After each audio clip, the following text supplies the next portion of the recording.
Oh,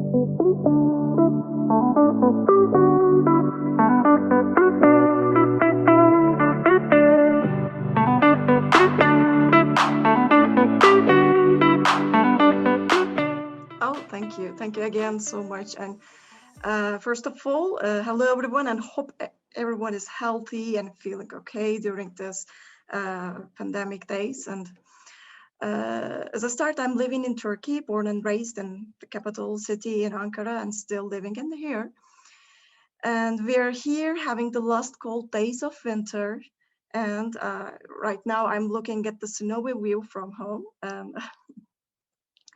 Anyway, I'm right now working at Microsoft as an account manager, and I'm also a global shaper, as I said, in Ankara Hub.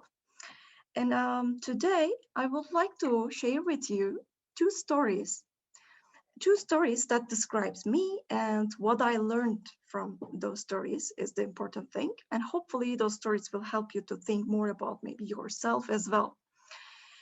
And one of my story actually goes back to very early ages. And because what we do as a child shape who we are. And my story goes back to my childhood. By the way, if you want to ask anything during this time, please feel free to jump in, and you don't have to wait till the end of the stories, because my stories never ends, and I love talking, by the way. As I said, my story goes back to my childhood when I was 11 years old. One day, when I went to a bookstore with my mom, I saw a book named Astronomy. And until then, I didn't know much about it. So I asked my mom if it was about the stars and galaxies and planets. And she said, yes, that's the one. Yeah. And I said, yeah, you should, let's buy the book. And when we come home, I read it without stopping, without breathing, and it was amazing. I actually fell in love with astronomy that day. And I was a teenage girl. So those days are the days there were magazines for girls everywhere about fashion and beauty and stuff like when I look back, it is some useless stuff. So again, my mom didn't want me to read those kind of magazines, which will give me nothing but the consumerism. So one day she came home with a science magazine published by one of the prestigious organizations in Turkey. It's called Turkish Science and Technology Organization. So in this month's edition, it was completely by luck that one of the articles was about the black holes, wormholes. So, and you know, wormholes and black holes are still the most mysterious things and very exciting thing in the universe. And that article was like mind-blowing. So it was certain that moment that I become an astronomy addict. And even every month I started reading this magazine, the science magazine, and I bought lots of books about it, and my enthusiasm goes down like this. After a while, I wanted to buy a telescope, but I had no clue actually how to buy it. But I knew that it would cost a lot, and my family couldn't afford it that time. So I started collecting my money, and days and weeks and months passed. I wasn't eating at school cafeteria, but taking food from home. And then I was calculating again, and then I started walking. Actually, it was close, but I stopped using public transportation because I was saving money. When every day I was counting, and it gave me a really enthusiasm, and I really loved it. And after some time, I thought that I might have enough money, I guess. So I said, okay, I have the money, but I still don't know how to buy a telescope. I mean, the days that I'm talking is not the internet days. I cannot just type and say that let's buy a telescope. So one day after school, I decided to meet the guy who write the article about the black holes, because every month I was reading the same science journal, same science magazine, and the same guy always writing about astronomy. And I thought to myself, why not to meet him? And after school one day, imagine that I was in my school uniform, I have a school bag, and I was going to the biggest institutions in Turkey as a kid. And in the reception, I asked to meet with the writer, and he accepted me. And he was very kind, and we had a very nice chat about astronomy. He gave me some books as a gift and posters to put them on my walls. You know, I was so happy. I mean, it was a very nice gesture of him. And I was so excited also to meet with a writer in a prestigious journal. And for me, he was a genius. He was the maybe nerdy person. And whatever you say, he was giving me some gifts. And at the end of the conversation, I told him that I want to buy a telescope. And he gave me the number of the distributor and said, if I tell his name, he will also give me a discount. And I was, you know, extremely happy and finally reached my dreams. And, you know, in just a year, I've, you know, saved my money. I bought a telescope for myself, and which was a very encouraging thing for me. And I felt like I really achieved something. And I really achieved something. What I achieved was not just, you know, how to manage your money maybe, but how to follow your dreams, how to follow the thing that you love. But then I also, by the way, at this times, I was still trying to learn more about astronomy. And there was a university close to my school. And I started going to astronomy department lessons at the university. And I'm still around age like 12 or something. So right after school, med school, again with my school uniform and bag, and I was going to the university, attending classes. Actually, at the very first, I was understanding nothing at all. But then, day by day, I started understanding. I also attended the university club, astronomy club, and we were doing some events with them. They were teaching me. And one day came, actually, I started giving the seminars. They were giving me like the topics I was studying and coming and talking about the topic that we decided about astronomy. So once you put your effort and energy on something, doesn't matter who you are, how old you are, or you know where you're coming, you can create a place for yourself at the table. And so the opportunities and possibilities followed each other every day. I was a science enthusiast, I could say that, and I was not just reading or learning, but also teaching. And then I started as I was doing science-related projects, and I was attending sky observation festivals. But after some time, I started organizing these, and I was maybe just in high school. And I started doing science talk series and organizing solar car racings for college students. And, you know, the dream also followed itself until the university. I was a very active person and very trying to be very social. And also, again, in my university life, one day I was asked to be a writer in the same science magazine, science journal that I was reading when I was young, to be a writer. And actually that was like the top moment for me at that time. And because since my childhood, I was reading the same science magazine, and it was published by a very prestigious institution in Turkey, and I really enjoyed it. And at the university level, I was asked to be a writer in the magazine. So it was, I felt really successful. I mean, and very encouraged, and I get really happy because, I mean, what I understand at that time, that if you do what you, I mean, if you love what you do, and if you put a target to yourself, whatever it is, I mean, at that time, it was the highest point for me to reach. But then I understand that it can be really achieved, whatever the goal you put. So that was one story that I would like to share. And as you can see, just on my behind. Still, I'm keeping the same telescope that I bought as a kid with my with my money and with my ambition.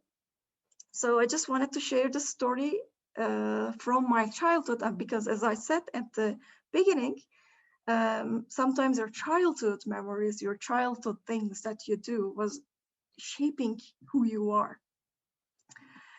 And I mean, that was the story. And maybe I was thinking about what to share with you guys today, because thinking about the audience from 13, 17, the young generations that came to my mind. I would like to share another story of mine.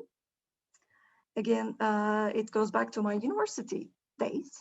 I mean, I'm not gonna bore you with the details, but just the story itself is important. So as I said, my science enthusiasm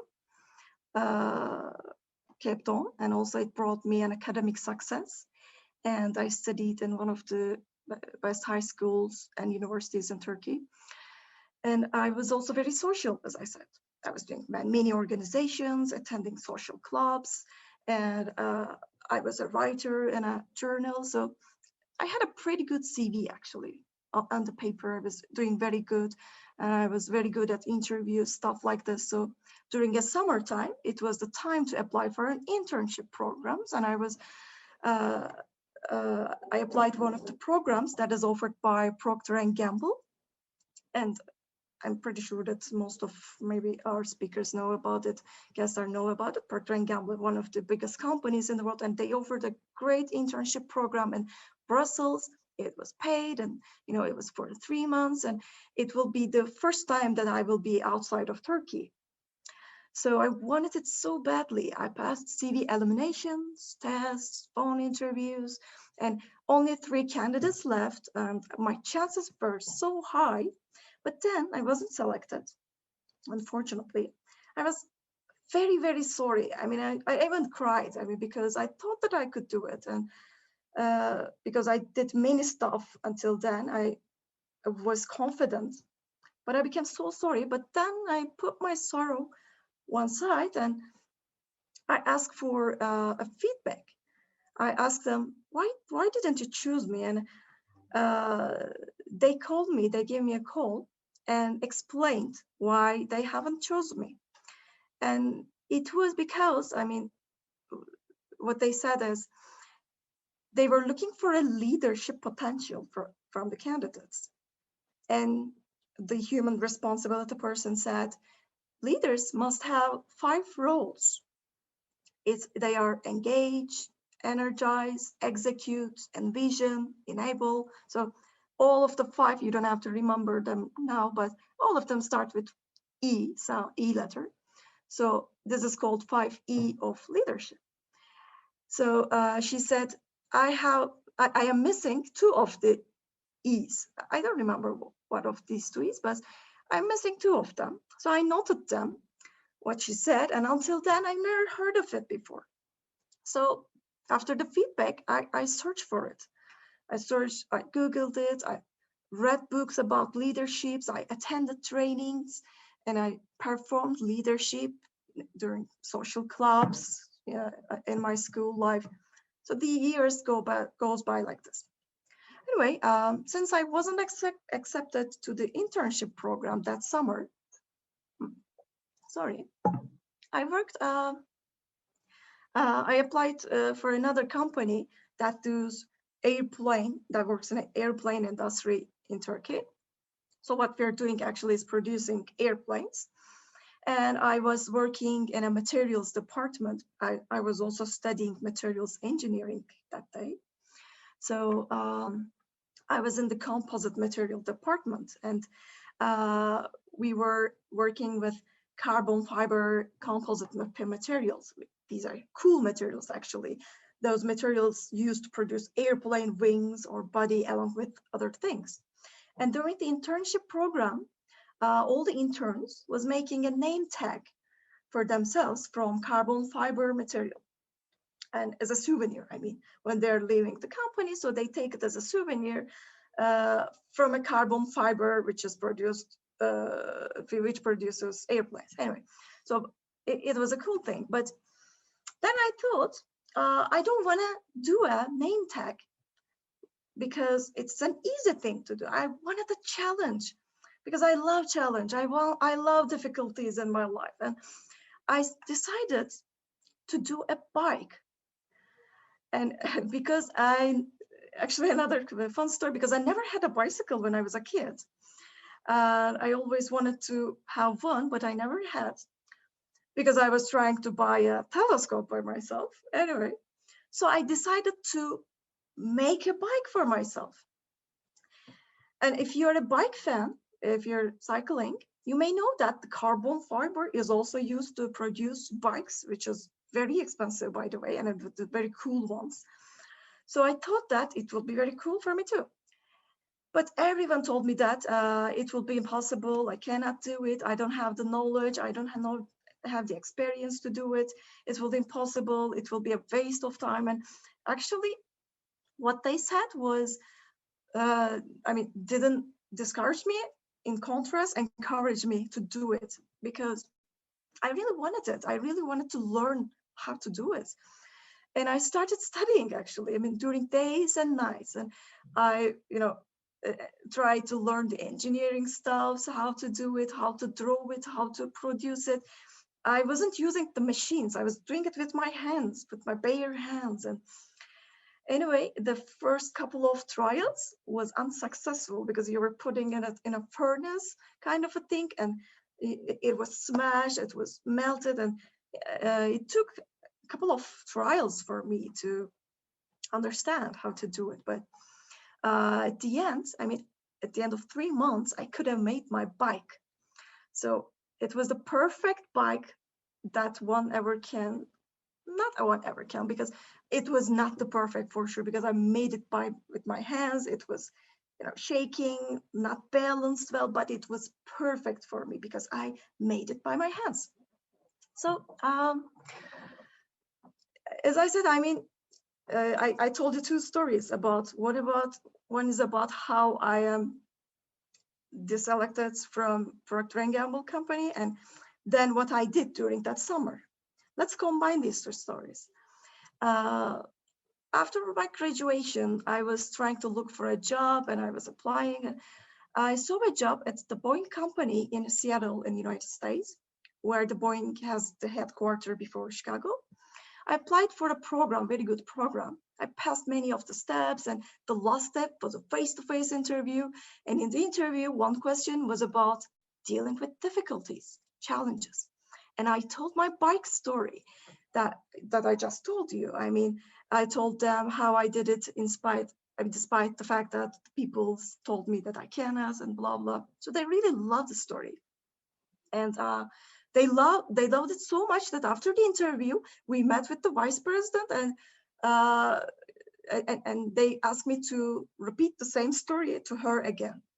Anyway, the other thing about the interview was about writing a letter about a question, writing an essay about a question. And the question was about the 5 roles of leadership. So I smiled actually when I see it, because 4 years ago, when I was elected, I did this elected from another interview.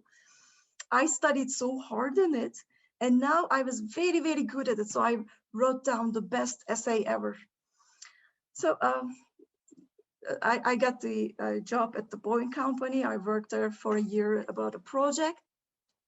But to sum up everything, when I failed to work for P&G, I was so sorry, but I didn't stay like that. I put my sorrow one side and I asked for a feedback. And after feedback, I worked on my disadvantage sides. And that summer, although I missed my dream internship, maybe, I turned the one I had, I turned my dream come true, another dream come true, my bike dream come true. I didn't listen people who says you can't, but I followed my dream. And at the end, it might have took maybe 4 years to combine these 2 stories, but at the end, it concluded with something better for me. I work for a company that I really loved, that I really enjoyed. So as a summary, what I would say is that turn your weaknesses into opportunities. So at this point, I'm gonna just pause for a second if you have any question, Marcelo, because I really wanted to share these two stories with everyone.